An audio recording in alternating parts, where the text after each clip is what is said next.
एक शहर था और उस शहर में एक पिलर था और उस पिलर पर हैप्पी प्रिंस का पुतला खड़ा था। उस हैप्पी प्रिंस के पुतले के ऊपर सोने के पत्ते लगे हुए थे। आंखों के स्थान पर 2 चमकीले नीलम लगे हुए थे और उसकी तलवार पर एक बहुत बड़ी मणि चमक रही थी। एक रात वहां से एक छोटा चिड़ा गुजरा। उसके सभी साथी 6 हफ्ते पहले इजिप्ट के लिए निकल चुके थे। ये बेचारा पीछे रह गया था। फिर उसने भी इजिप्ट जाने का सोचा और उड़ गया। वो दिन भर उड़ता रहा, रात यहाँ से वहाँ, वहाँ से यहाँ। रात के समय वो इस शहर में पहुंचा। जैसे ही वो शहर के करीब आया, उसे वह स्टैचू दिखाई दिया।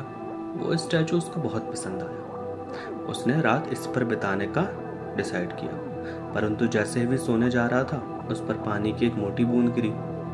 वो पक्षी शॉक्ड हो गया। उसने आसमान की तरफ देखा, कोई बादल भी नहीं थे।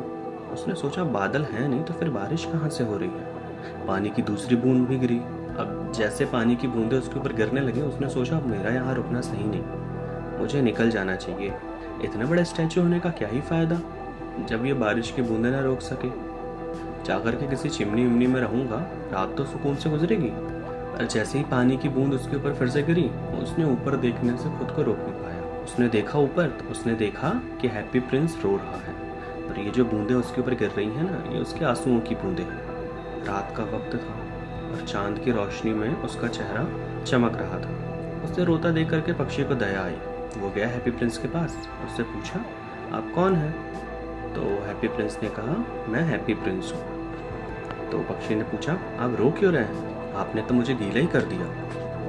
तो हैप्पी प्रिंस ने अपनी कहानी बताते हुए कहा, जब मैं जिंदा था तो मेरे पास भी एक ह्यूमन हार्ट था। मैंने अपनी ज़िंदगी में कभी नहीं रोया। मुझे पता ही नहीं होता था कि दुख क्या होता है। मैं महल में रहता था जहाँ पर दुखों की कोई गुंजाइश ही नहीं थी। मेरे जितने भी दरबारी थे वो मुझे हैप्पी प्रिंस बुलाया करते थे, क्योंकि मैं हमेशा हैप्पी रहा करता था। मैं हैप्पी जिया और हैप्पी ही मर गया। और जब मैं यहाँ पर खड़े होकर के पूरे शहर को देखता हूँ, तब मुझे समझ में आता है कि शहर में कितना दुख है, और ये दुख देख करके मेरा दिल रोने लगता है और उस वजह से मैं खुद को रोने से नहीं रोक पाता। पक्षी उसके बाद ध्यान से सुन रहा था। हैप्पी प्रिंस ने आगे बताया, यहाँ से बहुत दूर एक छोटी सी गली है और उस छोटी सी गली में एक गरीब वुमेन का एक मकान है। उसकी खिड़की खुली है और उस खिड़की से मुझे दिखाई दे रहा है उसका फेस। उसका फेस बहुत पतला दुबला सा है। उसके हाथ सिलाई कर करके लाल हो चुके हैं। वो क्वीन की मेड ऑफ ऑनर होती है ना, उनके लिए गाउन बना रही है और उस गाउन में खूबसूरत एम्ब्रॉयडरी वर्क कर रही है। पर उसका जो बच्चा है उसके बाजू में एक कोने में एक बेड पर लेटा हुआ है। उसे बहुत तेज़ बुखार है। उसकी माँ उसे ऑरेंजेस दे रही है क्योंकि उसके पास देने को और कुछ है नहीं और उसका बुखार कम नहीं हो रहा है। तो हैप्पी प्रिंस ने पक्षी से कहा, मेरी तलवार में से ये रूबी निकाल करके उस महिला को दे आओ, इससे वो अपने बच्चे का इलाज करवा पाएगी। मेरे तो पैर जमे हुए हैं इस पुतले के साथ, तो मैं तो जा नहीं सकता।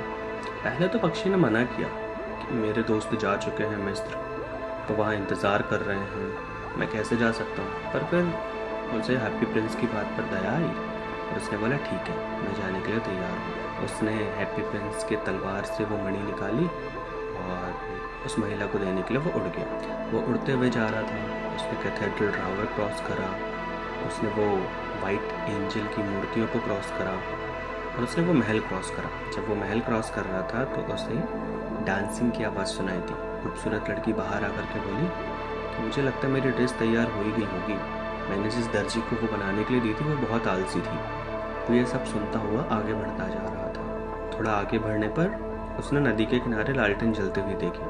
वो उस घर में गया। उसने देखा वो बूढ़ी औरत थकान के कारण सो गई थी और उसका बच्चा बेड पर सोया हुआ था। उसको बहुत तेज़ बुखार था। उसने वो जो मणि हैप्पी प्रिंस के पास से लाया था, वो मणि उस महिला के पास रख दिया और उसने उस लड़के के माथे पर अपने पंखों से हल्की हल्की हवा की। उस बच्चे को थोड़ा आराम मिला और वो गहरी नींद में सो गया। वो पक्षी हैप्पी प्रिंस के पास वापस उड़ करके आया और जब वो वापस उसके पास पहुंचा तब उसे ठंड नहीं लग रही थी, उसे हल्की सी गर्मी लगने लगी थी। उसने हैप्पी प्रिंस से पूछा, मुझे गर्मी क्यों लग रही है जबकि मौसम तो ठंड का है? तो हैप्पी प्रिंस ने कहा, तुमने एक अच्छा काम किया हो ना, इस वजह से तुम्हें ये गर्मी लग रही है। वो पक्षी सोचने लगा और सोचते सोचते उसे नींद आ गई। अगली सुबह हुई। वो पक्षी उठा, नदी गया, नहाया और उसने आप सोचा कि आज किसी भी कंडीशन में उसे मिस्र के निकलना है। वो दिन भर घूमता रहा, यहाँ से वहाँ, वहाँ से यहाँ, पर जैसे ही शाम हुई उसके पंख अपने आप हैप्पी प्रिंस की तरफ मुड़ गए। वो हैप्पी प्रिंस के पास आ गया। हैप्पी प्रिंस ने उसे इनवाइट किया कि एक रात और रुक जाओ और तुम यहाँ, फिर कल सुबह तुम चले जाना। कि वो यहाँ से देख रहा है एक छोटा सा कमरा। उस छोटे से कमरे में एक प्ले का डायरेक्टर प्ले लिखने की कोशिश कर रहा है। उसके ब्राउन बाल हैं, उसके हाथ लाल हैं, उसकी आंखें बहुत बड़ी बड़ी हैं। वो एक प्ले का एंड लिखने की कोशिश करते जा रहा है, पर ठंड इतनी ज़्यादा है कि उसके हाथ नहीं चल रहे हैं, वो लिख नहीं पा रहा है। उसे भूख भी बहुत ज़ोर से लगी है। उसने पक्षी से कहा कि एक काम करो, तुम मेरी दोनों आंखें जो नीलम मोती से सजी हुई हैं, इसमें से एक नीलम ले जा करके उस कलाकार को दे दो। ये जो नीलम है ये इंडिया से आया था बहुत सालों पहले। पक्षी शुरू में थोड़ा सा सकुचाया। उसने बोला नहीं, ये नहीं कर सकता। पर प्रिंस ने उसे ऑर्डर देते हुए कहा कि तुम्हें ये करना ही पड़ेगा। फाइनली उस पक्षी ने वो नीलम प्रिंस की आंख से निकाल लिया और उसे लेकर प्ले राइटर के पास ले गया। वो प्ले राइटर नीलम को देख करके बहुत खुश हो गया। उसे फाइनली उम्मीद हुई कि अब वो प्ले ख़त्म कर सकता है। वो पक्षी उसे नीलम दे करके रिटर्न हो गया। अगले सुबह वो पक्षी उठा, नदी के किनारे पर गया जहाँ और भी बोट्स रखी हुई थी। उसने पक्का डिसाइड कर लिया था कि वो तो अब इजिप्ट जा कर के ही रहेगा। अगर उड़ के नहीं जा सकता तो इस बोट में बैठ के जाएगा। वो हैप्पी प्रिंस के पास गया और उसे बोला कि अब मैं तुम्हें अलविदा कहने आया हूँ। प्रिंस ने उसे एक रात और रुकने के लिए बोला। पक्षी ने अपनी प्रॉब्लम बताते हुए कहा कि यहाँ तो अब ठंड आ ही रही है और कुछ दिन बाद यहाँ अगर रुका तो बर्फ़ गिरने लगेगी और इस बर्फ़ के नीचे दब के मैं मर जाऊँगा। इजिप्ट में गर्मी है, वहाँ पर बड़े बड़े पाम के पेड़ हैं तो उसके लिए बहुत अच्छे रहेंगे। पर हैप्पी प्रिंस ने उसे थोड़ी विनती की। हैप्पी प्रिंस ने उस पक्षी को बताया कि नीचे जो स्क्वायर है उस स्क्वायर में एक छोटी लड़की रहती है। उसकी सारी माचिस नाले में गिर गई हैं और यदि वह घर में पैसा नहीं लाई तो उसका पिता उसकी पिटाई करेंगे। वो बहुत तेज़ रो रही है। उसने पक्षी को कहा कि काम करो, एक और आँख में जो नीलम लगा है वो नीलम ले जा करके उस बच्ची को दे दो। उस पक्षी ने कहा एक आँख का नीलम तो तुम्हारे दे ही चुका हूँ, अगर दूसरी आँख का नीलम भी दे दिया तो तुम अंधे हो जाओगे, तुम्हें कुछ दिखाई नहीं देगा। हैप्पी प्रिंस के सामने उसके एक भी नहीं चला। उसे मजबूरी में वो नीलम उसकी आँख से निकालना पड़ा। उसने हैप्पी प्रिंस की आँख से वो नीलम निकाला और वो बच्ची को देने के लिए उड़ चला। वो उड़ते उड़ते उस बच्ची के पास पहुंचा और उसके पास वो मणि दे दी। वो मणि पा करके वो बच्ची बहुत खुश हो गई और वो पक्षी उड़ करके वापस प्रिंस के पास पहुंच गया। उसने प्रिंस के पास जाकर के बोला कि अब वो हमेशा हैप्पी प्रिंस के साथ ही रहेगा, क्योंकि हैप्पी प्रिंस की दोनों आँखों की मणि तो वो दे चुके थे। हैप्पी प्रिंस तो अब देख सकता नहीं था, तो वो उसकी आंखें बनेगा और उसे शहर का हाल सुनाएगा। इसके बाद से पक्षी घूमता रहता और उसे आकर के सारा हाल सुनाता। उसने कहा कि अमीर लोग शादी कर रहे हैं जबकि गरीब लोग उनके गेट पर बैठे हैं। बच्चे भूखे हैं, दो छोटे बच्चे एक दूसरे से लिपटे हुए हैं ताकि उन्हें इस कड़कड़ाती ठंड में थोड़ी गर्मी लग सके। ये सारी प्रॉब्लम्स वो बता रहा था हैप्पी प्रिंस को। तो हैप्पी प्रिंस ने ये सुन करके पक्षी से कहा, उसके शरीर में जो सोने के पतले पतले पत्ते लगे हैं ना, उसने पक्षी से कहा ये पत्ते निकाल करके उन बच्चों को दे आओ और उन गरीबों को दे आओ ताकि वो इस कड़कड़ाती ठंड में कुछ कपड़े वगैरह खरीद सकें। उस पक्षी ने वो सारे के सारे पत्तों को गरीबों में बांट दिया। अब गरीब थोड़े खुश हो गए थे और बच्चे भी अब खेलने लगे। तभी बर्फ़ गिरने लगी और उसके बाद पाला दूर दूर तक सिर्फ सफ़ेदी दिखाई देती थी। वो बेचारा छोटा पक्षी ठंडा होता जा रहा था और उसने आखिरी तक हैप्पी प्रिंस को नहीं छोड़ा। पर अब वो और ज़्यादा देर तक जिंदा नहीं रह सकता, ठंड ही इतनी ज़्यादा पड़ रही थी।